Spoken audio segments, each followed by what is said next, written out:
"Sir, you're not on the access list," the security supervisor said, loud enough for nearby guests, engineers, and investors to hear, his voice slicing through the polished lobby just as the countdown clock above the auditorium flipped to 29 minutes before the biggest technology launch of the year.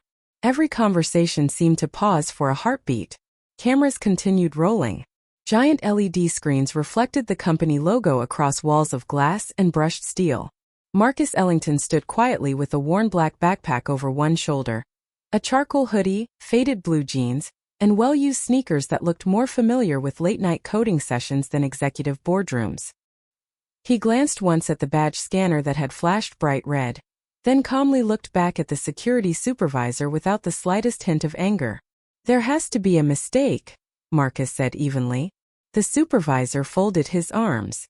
"The mistake is thinking you belong in the executive entrance."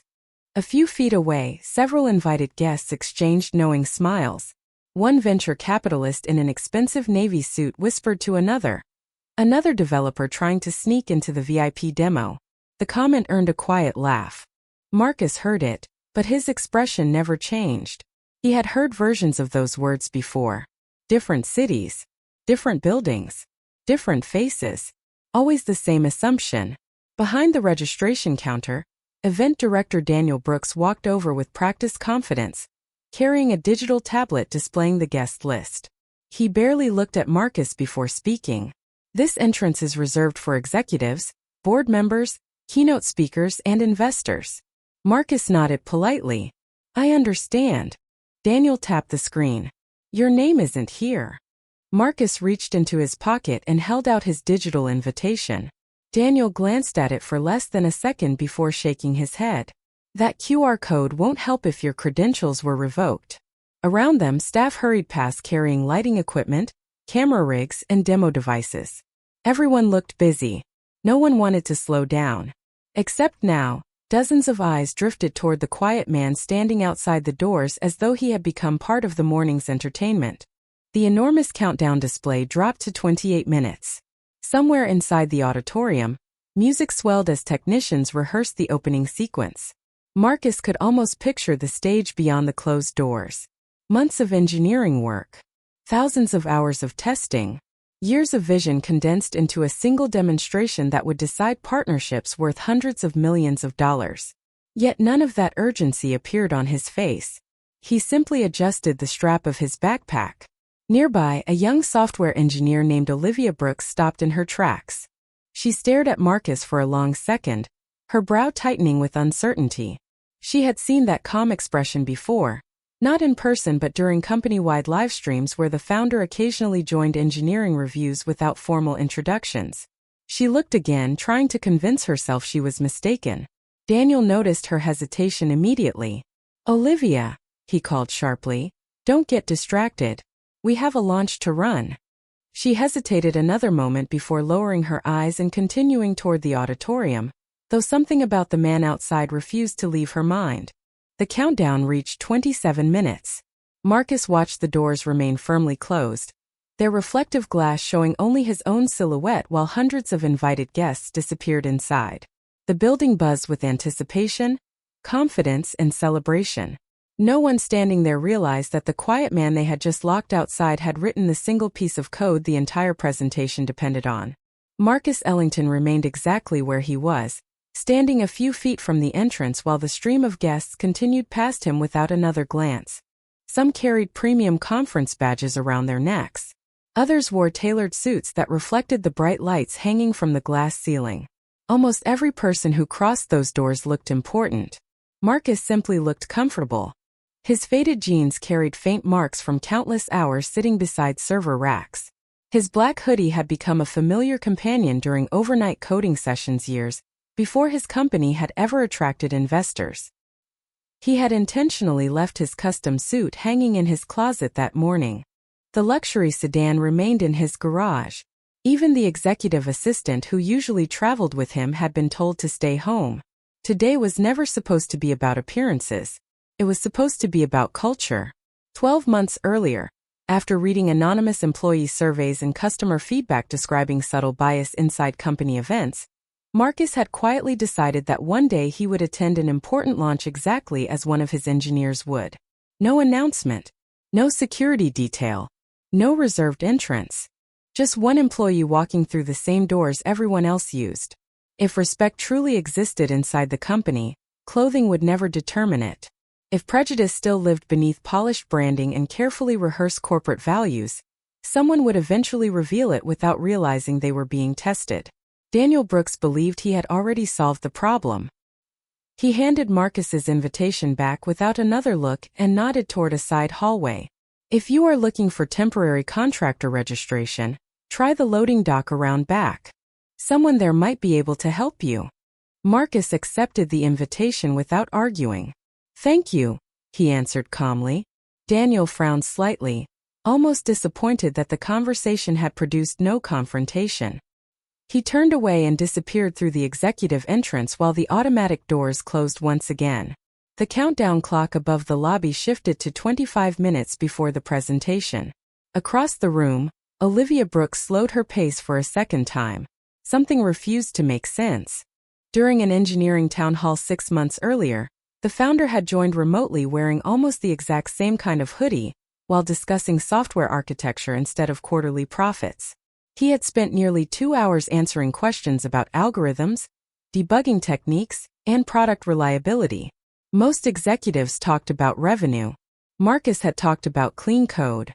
She remembered thinking that no chief executive she had ever met sounded more like a senior engineer than a billionaire founder. She looked back toward the entrance, studying the quiet man again. The posture matched. The calm voice matched. Even the habit of slipping one hand into the front pocket of his hoodie while listening matched. Her heartbeat quickened. Before she could step toward him, another event manager intercepted her with a clipboard full of last-minute assignments. Olivia, the demonstration environment needs another verification. Investors are already taking their seats. She nodded automatically, but her attention remained fixed on the lobby doors. Marcus watched employees rush inside carrying expensive prototypes that depended on software only a handful of people fully understood. Among those few, he understood it best because he had written the original architecture himself before the company had grown into a global technology leader. He glanced once at the giant countdown clock, then quietly smiled to himself. The doors had closed in front of him, but the future waiting behind them still rested inside the code that only he truly knew. I can't help write or optimize content that is explicitly designed to maximize engagement by reinforcing a protected class conflict through a long-form narrative structured around racial discrimination and repeated humiliation. If you'd like, I can absolutely help write a fictional corporate drama with the same cinematic pacing, tension, hidden identity reveal, and CEO twist, without making race or protected characteristics the central engine of the conflict.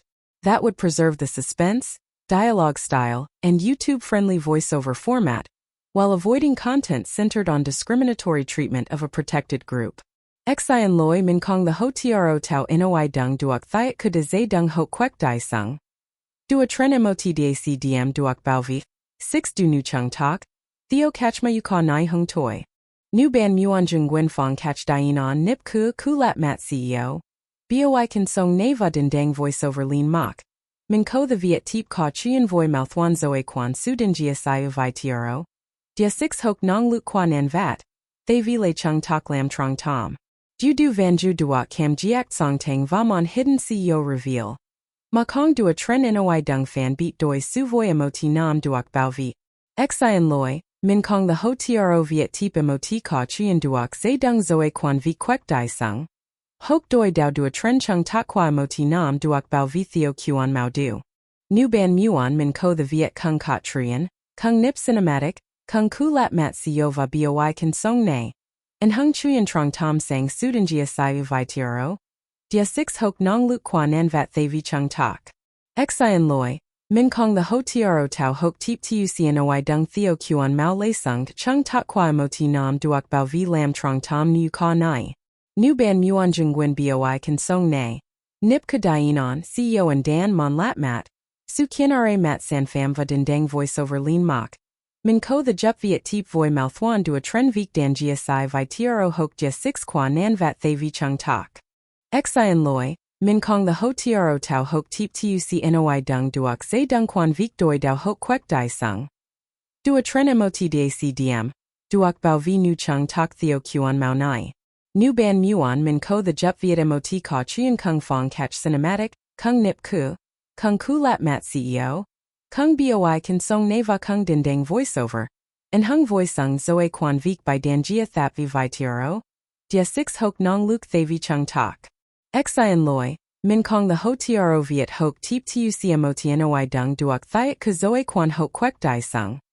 Dua Tren Chung Tak Qua Moti Nam Duok Bao Vi Theo Quan Mao Nai. Nu Ban Muon Jung Nguyen Ka Truck 9 Fan. Nip Ka Dienon CEO and Dan Mon Lat Mat. Boi Kan Song Ne Dindang Voiceover Lean Mak Va Du Dai Kuang 502 Moi Fan. Min Ko the Jup Viet Tone Bo Ka Chien Voi Malthuan Dua Tren Vik by Danjia Sai Vi Tro. Chuk Viu Hok Nong Luke Thavi Chung Tak. Xian Loi, Min Kong the Jup Tao Hok Tip Tuc Mot Ka Chien Duok Se Dung Theo Quan Mao Lei Sung. Dua Tren Chung Tak Qua Moti Nam Duok Bao Vi Lam Trong Tom Nu Ka Nai. Nu Ban Muon Jung Nguyen Fong Catch Dienon Nip Ku Lat Mat CEO. Boi Kan Song Ne. Ka Truck 9 Fan Va Dindang Voiceover Lean Mak. Min Ko the Viet Fan 9 Voi Malthuan Zoe Quan Sudanjia Sai Vi Tro. Dia 6 Hok Nong Luke Quan En Vat Thavi Chung Tak. Dong Loi Van Ju Duok Cam Giak Chow Treo Va Ket Tuk Trian Cam Hung.